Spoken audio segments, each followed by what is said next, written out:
السلام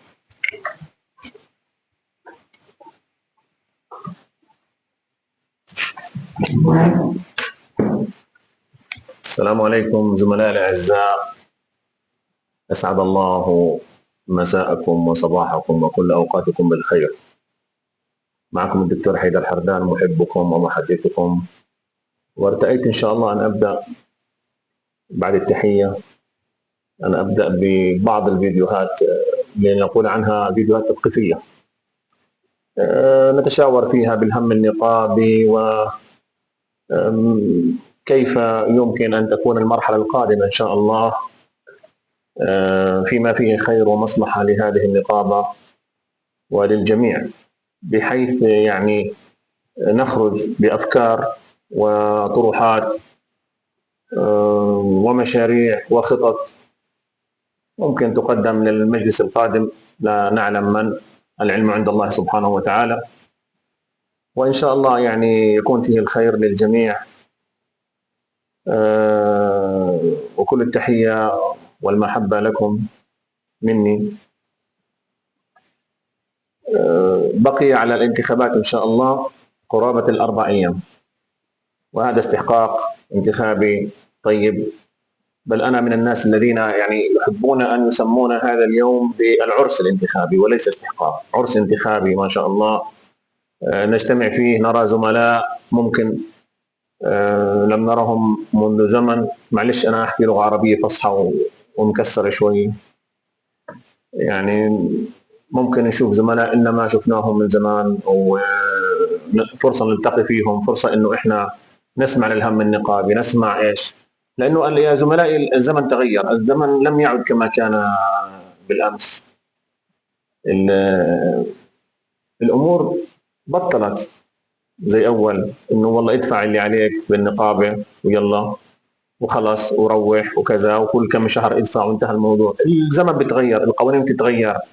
عم بيجينا مثلا عندنا مثلا احنا وزاره الصحه مشكوره عم تتبنى برامج من برا.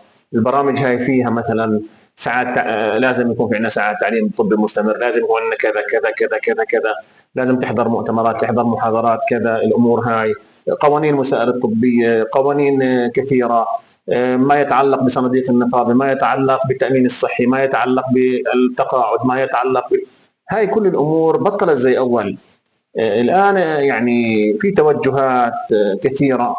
في ناس بتقول لك إنه لا إحنا بدنا مثلا يستمر، إذا استمرت الصناديق لازم نرفع الأقساط، لازم نزيد، لازم نقلل شرائع من شرائع، يعني نغير بالتأمين الصحي، بحيث إنه يا إنك أنت بصير ترفع قسط التأمين الصحي، أو إنك أنت مثلا ما ترفع قسط التأمين الصحي لكن من قلل الخدمة.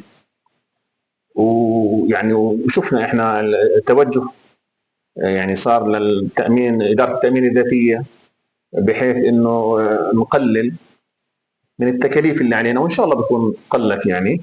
لكن الخدمه ما زالت خدمه سيئه، يعني او ما نحكي عنها سيئه، الخدمه ما زالت خدمه يعني غير مرضيه جدا.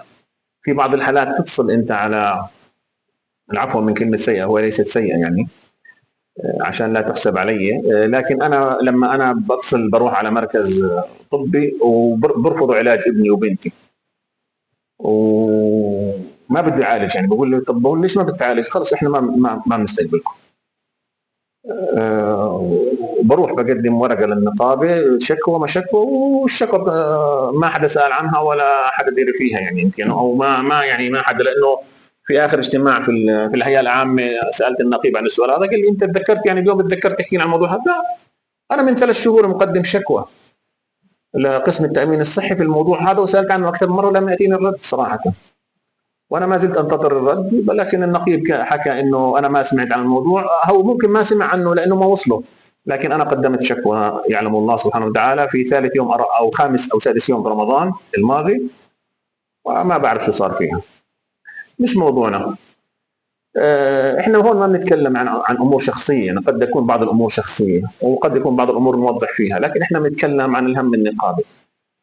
كما اسلفنا يعني في توجه من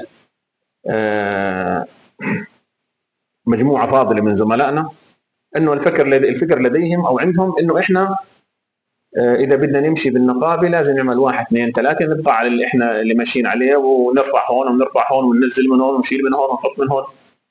لكن يا اخواني هذا الشيء يعني هاي حلول مؤقته ومرهقه لجيوب الاطباء، واحنا يعني كل ما احنا بننزنق بنروح على جيب الطبيب، هاي 50 دينار، هاي 20 دينار، هاي رفع هون، هاي تنزيل هون، حتى التامين، حتى موضوع التقاعد. يعني موضوع التقاعد مكلف على النقابه. اذا استمر يعني النقابه استمرت بعملها بالشكل هذا، يعني مش معقول كل مره احنا ننزنق يعني نيجي على جبهه الطبيب. كما سمعت باخر لقاء للنقيب بتوصيات، يعني مشكورين المجلس الحالي والنقيب، وكانت التوصيات عندهم انه نرفع الاقساط، ما بصير انك انت تدفع 10% من قيمه الراتب تبعك، لازم يكون مثلا 20%. يعني انا بدفع 20 دينار بصير ادفع 40 بمقابل راتب 200، يعني نفس الراتب التقاعدي اللي ممكن اخذه انا اليوم على 60 ارتفع على 65، بعدين بده يرتفع على 67 او 68، مش عارفين لوين راح يوصل. طب بعد ال 67 سنه انا كم سنه بدي اعيش يعني؟ والراتب هزيل، يعني بدي ضلني ادفع انا 30 20 30 35 سنه